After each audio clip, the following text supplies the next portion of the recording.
প্রথম প্রথম অনেকেই থাকবে, খুব ভিড় হবে চারপাশে। হাসি, ঠাট্টা, আড্ডা, গল্প, খোঁজ খবর, গুড মর্নিং, গুড নাইট ইত্যাদি। সারাদিন কথা হবে, দুর্বলতা শোনা হবে, উইকেন্ডে দেখা হবে। তারপর আস্তে আস্তে যখন সবটুকু জানা হয়ে যাবে, নতুন কোনো গল্প বলার থাকবে না, শোনার থাকবে না, রহস্য বেঁচে থাকবে না কোনো, তখন একের পর এক নিভতে থাকবে যোগাযোগের ঝাড়বাতি। আর কথা হবে না, গল্প হবে না, আড্ডা হবে না, no good morning, no good night.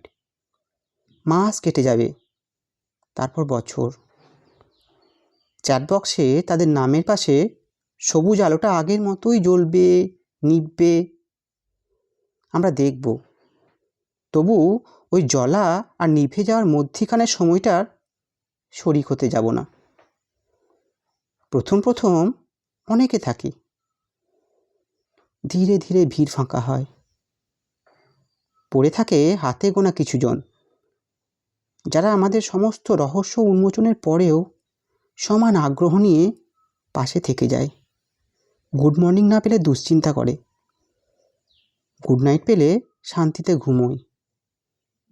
আমরা তাদের কাঁধে মাথা রেখে বুঝতে শিখি, অনেকে নেই তো কি হয়েছে, এই কিছুজনই আমাদের কাছে অনেক।